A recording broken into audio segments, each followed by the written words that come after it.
ነገር ያለው በጣም እንትን ብሎበታል። በጣም ብዙ ነው ያወራነው እና መጨረሻ ላይ አይሆንም ይቅርብሽ ብሎኛል። ልጇ እኮ ውጭ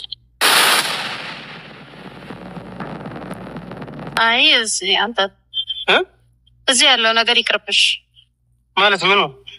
ከአንተ ጋር ያለው ነገር በጣም በነገራችን ላይ ኢክሩዬን ሳላደንቅላት ማላልፈው ነገር ለአባቷ ያላት ክብር ግን ደግሞ ቢሆንም በዛ ኢክሩዬ ምን እንደ ያንቺን ትዳር ያንቺን ህይወት እኮ አባትሽ አይደለም የሚኖሩት። ኢሳም ደግሞ እስከ ዛሬ ድረስ ቤተሰቦቿን በዛ ልክ ተቀራርባ እንደ ዱባይ ድረስ እኮ እስከሚደርሳችሁ አብራችሁ አይደለ? እስከዛ ደረጃ ደረሳችሁ። እንደውም እኮ እይታው እኮ የነበረው ልክ የባልና የሚስት ያክል ነበር ቅርርብነታችሁ። በዛ ልክ ተቀራርባችሁ ቤተሰቦቿን እስከዛሬ አለመታወቅ በጣም ገራሚ ነው። እና ናዲና ሚፍታህ እንግዲህ ጠፍተዋል። እኔ እኮ የእውነት እኔ ዩቲዩበሮችን አላምንም እና ጸባቸው ምናምን ድራማ ነበር የመሰለኝ። ሲጠፉ ደግሞ እንደ እውነት ነው እንደ እነዚህ ልጆች የተለያዩት የተጣሉት ብዬ እያሰብኩ ነው። ፈኪና አህሙድ ደግሞ ዛሬ ቲክቶክ ጌም ስትጫወቱ ብቻችሁን እኔን አጠሩኝም ነበር። ምን አስባችሁ ነው ብቻችሁን ስትጫወቱ የነበረው?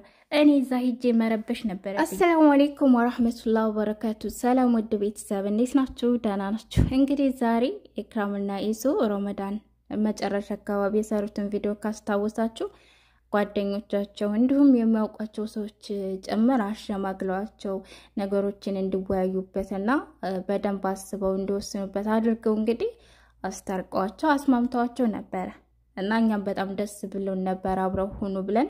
ነገር ግን ከሰሞኑ ደግሞ እየሰሩት ያለው ሁለት ቪዲዮ ነገሮች ወደ ቦታቸው እየተመለሱ አይነት ነገር ነው እና በጣም ነው ያዘንኩባቸው። እውነት ለመናገር ኢክራምና ኢሳም በጣም ነው ያዘንኩባቸው። እንዴ ምንድነው እንደዚህ መሆን?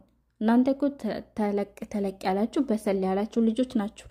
ምንም ነገር ማስተካከል ማበላሸትም የምትችሉት እናንተ ናችሁ። የእውነት እናንተ ሁለታችሁ የምትዋደዱ ከሆነ አብራችሁ መጋባት የምትፈልጉ ከሆነ አብራችሁ ህይወትን መቀጠል የምትፈልጉ ከሆነ ምንም ነገር ማስተካከል ትችላላችሁ።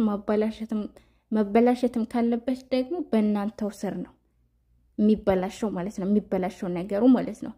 ሲቀጥል እኔ ኢሳም በጣም የገረማችሁ ነገር ኢሳም እስከዛሬ ድረስ የኢክራምን አባት ተዋውቋት አያውቅም። እንዴ እኔ ማለት የነበራችሁ እኮ ቅርርብነት ጓደኝነት ከጓደኝነትም በላይ እንደባል እንደሚስት ያክል ነበርና ከዛ አንፃር እኔ ሁለታችሁም ከሁለታችሁ ቤተሰብ ጋር ትውውቅና ከትውውቅም በላይ ደግሞ የምትግባቡ አይነት ነገር ነበር የሚመስለኝ የነበረውና ይሄ ነገር በጣም ጥያቄ ፈጥሮብኛል። ወላጆችስ ከሊም እንደዚህ እንተዋወቀው አለማለታቸው እሷንም እንተዋወቃት አለማለታቸው ምናምን በጣም ማለት ጥያቄ ነው የሆነብኝ። ከሱ ጋር ያለሽ ግንኙነት ምንድነው አይነት ነገር ብዙ ጥያቄ ጠይቃሉ። መቼም ወላጅ እስከሆኑ ድረስ አይደለ? ወንድና ሴት ናችሁ፣ ተቃራኒ ጾታ ናችሁ። ከዛ አንፃር ብዙ ጥያቄ ይፈጥርባቸዋል፣ ይጠይቃሉ። የማንኛውም ቤተሰብ እንዴት ነው እስከዛሬ ዝም ሊሏቸው ይቻለው? እና በጣም ነው ጥያቄ ሆነብኝ። ሲቀጥል ኢክራም ኦኬ ኢሳም አርፍዷል እንበል ቤተሰቡን ጋር ለመተዋወቅ ምንም ግን ኢክራም የእውነት ኢሳምን የምትወጁ ከሆነ ከሱ መለየት የማትፈልጊ ከሆነ እውነቴን ነው የምልሽ አባትሽን ማሳመን ትችያለሽ። አባትሽ ያንቺን ትዳር ያንቺን ህይወት አይኖሩም። እርግጥ ነው ማንኛውም ወላጅ ማንኛውም ቤተሰብ ለልጆቹ ልክ ነኝ ብሎ ነው የሚያስበው፣ መጥፎ ነገር አያስብም። ልክ እንዳልሽው ማለት ነው። ማንኛውም ወላጅ ለልጆቹ መጥፎ የሚያስብ የለም። በቃ አድርጉ የሚሉን ነገር ወይንም ደግሞ ይሄ ነገር ልክ አይደለም የሚሉት ነገር በእነሱ እይታ እንደ ወላጅ ልክ ናቸው። ልክ አይደሉም እያልኩኝ አይደለም። ግን ደግሞ ማወቅ ያለብሽ ነገር ትዳር ኦኬ ትዳር የፈጣሪ የአላህ ስጦታ እንጂ የወላጆች አይደለም። ስለወደፊት ምን ይገጥምሻል፣ ምን አይነት ህይወት ታሳልፊያለሽ ከሱ ጋር የሚለውን አላህ ብቻ ነው የሚያውቀው። የሰው ልጅ ሰበቡን ነው የሚያደርሰው። በቃ ከሱ ወይንም ደግሞ ለሱ የጻፈለትን ሪዝቅ ነው የሚኖረው። አንቺ የኢሳም ከሆንሽ የትም አታመልጭም፣ የትም አትሄጂም። ኢክራም ደግሞ ማነው ኢሳም ደግሞ ኢክራም ያንተ ከሆነች የትም አትሄድም፣ የትም አታመልጥም። ተግባባን? ግን ሰበብ ነው የምናደርሰው እኛ። በእናንተ ህይወት ላይ ነገ ጧት ምን ይፈጠራል? ጥሩ ህይወትን ጥሩ የሰመረ ትዳርን ትኖራላችሁ አትኖሩም? የሚያውቀው አላህ ነው። ወላጅም አይደለም፣ እናንተም አይደላችሁም፣ ሌሎች ሰዎችም አይደሉም፣ እኛም አይደለንም አይደል? በቃ ይሄ ነው ህይወት፣ የትዳር ህይወት በተለይ ማለት ነው። ስለዚህ በትዳር ውስጥ በቤተሰብ አሁን እዚህ ጋር ኢክራም እኔ አባቴ እንደዚህ ብሎኝ ነገ ጧት የሆነ ነገር ፊል ቢያደርግ አባቴ ያለኝን ነገር አልሰማ ብዬ ምናምን ብዬ ራሴን መውቀስ አልፈልግም። እማትተማመኝበት ከሆነ ከሱ ጋር መቀጠል የማትፈልጊ ከሆነ ቁርጡን እንቅጩን መናገር በቃ ቀላል ነገር እኮ ነው። አባትሽ የመረጠልሽ ህይወት ወይንም ደግሞ በዚህ መንገድ ሂጂ ያለሽ ነገር ያዋጣኛል ብለሽ ካሰብሽ መሄድ መሞከር ነው። ሌላ ምንም ማድረግ አይቻልም። ተግባባን? ግን እንደኔ ወላጆች ልጆቻቸውን ድረው እውነት የሰመረላቸው በወላጆች ትዳር ምክንያት ትዳራቸው ያማረላቸው የሰመረላቸው ከ10 አንድ ሊገኙ ይችላል። እርግጥ ነው። ግን አብዛኛው በተለይ አሁን የኛ ወላጆች እናት አባቶቻችን እኮ የተዳሩት በወላጆቻቸው ነው አይደለ?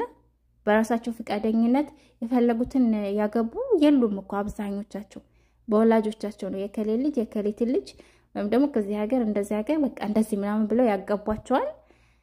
ከዛ በኋላ የሚኖሩትን ህይወት እነሱ ናቸው የሚያውቁት።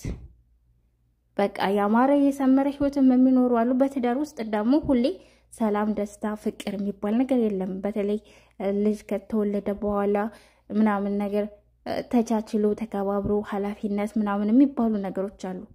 ፍቅር ብቻ የሞላበት ትዳር የለም። ፍቅር ገና እስከምትጋቡና ልጆች እስከምትወልዱ ድረስ ሊሆን ይችላል። እኔ ያባልና ገባም በጣም ብዙ ሰው ስለ ትዳር ምናምን ሲያስተምር አያለው ሰማለው። ኡስታዞችም ምኖችም በትዳር ውስጥ ኃላፊነት ስለሚበዛ ያ እንደዚህ እንደምናስበው ላይሆን ይችላል። ሁሌ ያንን ነገር አስበን አይደለም ትዳር ውስጥ የምንገባውና ኃላፊነት የሚባልም ነገር አለ። ዞሮ እንዳጠቃላይ ኢክራም መወሰን ያለብሽን ነገር ወስኚ። ሲቀጥል ምንድነው ትንፋሽ እየተቆራረጠ ነው። ሲቀጥል ወደና ሚፍታህ እና ናዲ ስመጣ ወያውነት ናፍቆኛል። ጨዋታቸው፣ ሳቃቸው በጣም ናፍቆኛል። እንግዲህ ሁለታቸው ይመስለኛል ወሎ ሄደው ነው የሚመስለኝና እንግዲህ የነበረው ነገር ቀልድ ነበር የመሰለኝ የነበረው። ባለፈው የሰሩት ቪዲዮ ቀልድ ስራ ምናምን ነበር የመሰለኝና እንደዚህ ሲጣፉ ግን ቅርቅር አለኝ። የምር ናፍቀውኛል። ጨዋታቸው፣ ሁሉ ነገራቸው ብቻ እባካችሁ ኑልን ኑ፣ ጨዋታችሁ ናፍቆናል። እንግዲህ ያው የነበረው ነገር ደግሞ እውነት ከሆነ እንግዲህ ሁሉን ነገር ፈጣሪ አላህ ያስተካክልላችሁ። እንግዲህ ሚፍታህ ለራስ ጊዜ መስጠት አለብኝ፣ ልዩነታችን ሰፋ መሰለኝ፣ ለዛ ነው አብረን መቀጠል ያልቻልነው ምናምን አይነት ነገሮችን ሲያወራበት ነበረ። ወሎ ሄዶ እንግዲህ ነገሮችን ያስተካክላል ብዬ ተስፋ አደርጋለሁኝ። እና ልዩነት ሁሌም ቢሆን እኮ ልዩነት ከሰው ልጅ እኮ አይጠፋም። በሐሳብ በአመለካከት እንደ በምንም ነገር እኮ ከሰው ልጅ ጋር እኮ የሆነ ልዩነት እኮ አይጠፋም። አንድ አይነት ሊሆን አይችልም እኮ ብትጋቡ ለራሱ ማለት ነውና ያንን ነገር ደግሞ ሚፍታህዬ አስብበት። አዎ አስብበት። እንዴ እኛ ስንቶቻቸው መክረን እንዝለቀው እንዴ? እና አስብበት። ዝሩ እንግዲህ ያለው ልዩነት አጥብባችሁ ታርቃችሁ ሰላም ፈጥራችሁ እንደምትመጡ ተስፋ አደርጋለሁ። በጣም ተናፍቃችኋል የኔ ውዶች፣ የኔ ውቦች ማለት ነው። የኔ ድምቀቶች የምር በጣም ነው ጨዋታቸው የሚመቸኝ የሚፍታህ ማለት ነው። ቀልዱ በጣም በቃ አይጠገብም እና የምር እንግዲህ ያው ከነሱም ጋር በጣም አይን ውስጥ ገብተው ነበረ። እንግዲህ ምንም ማድረግ አይቻልም። ዝሩ እስከሚመጡ እንጠብቃለን። ግን ኑ ሚፍታህና ናዲ ኑ እንበል ማለት ነው በየቦታው። ደግሞ ሲቀጥል የእውነት ፍቅረኛሞች ነበሩ እንዲህ አይነት ነገር ኮሜንት ታደርጋላችሁ። ፍቅረኛ ናቸው ኧረ አይባልም፣ ወላሂ አይባልም። ፍቅረኛሞች ናቸው ብላችሁ ድምድም አታድርጉ። ይሄ ዝሙት ነው። አንድን ሰው ባልዋለበት በተለይ በዝሙት ከጠረጠረ አንድ ሰው ያ ሰው እንደሰራው ነው የሚቆጠረውና ያ ወንጀል ለእናንተ ነው የሚለጠፈው መልሶ የሚመጣው። ስለዚህ በዛ መንገድ አትናገሩ። ምክንያቱም ወንጀሉ ለእናንተ የከፋ ነውና ማለት ነው። ሲቀጥል ካሰመጥካት በኋላ ፍቅር ካስያዝካት በኋላ እውነት ናዲ ሳያሰምጣትም በፊት ሰምጣለች። ሲጀመር ታፈቅረዋለች። አይቻታለሁ ድብና አድርጌ ማለት ነው። አዎ እንግዲህ እየተቀራረቡ ሲሄዱ የበለጠ ፍቅር ይዟታል መሰለኝ። ልጅቷ ደግሞ ፍቅር ላይ አፍላ ምንድነው ወጣትነት ላይ ነው ያለችው። ለማንኛውም እንግዲህ ሚፍታህና ናዲን ደግሞ ሽምግልና ልከንም ቢሆን እናጋባቸዋለን። ልዩነታቸውንም ምናቸውንም አጥፍተን ማለት ነው። ሲቀጥል ወደ አህሙና ፈኪ ስመጣ እንግዲህ አህሙና ፈኪ ዛሬ ጧት ቀውጠት ነበረ። ቲክታክ ላይ ገብተው ምናምን ሲጫወቱ ነበር። እኔ ያልነበርኩኝም በጣም ከፍቶኛል። መረበሽ ነበረብኝ። በጣም ብዙ መረበሽባቸው ምክንያቶች ነበሩኝና ባለመገኘቴ በጣም ከፍቶኛል እላችኋለሁ ውዶች። ለማንኛውም ይመቻችሁ።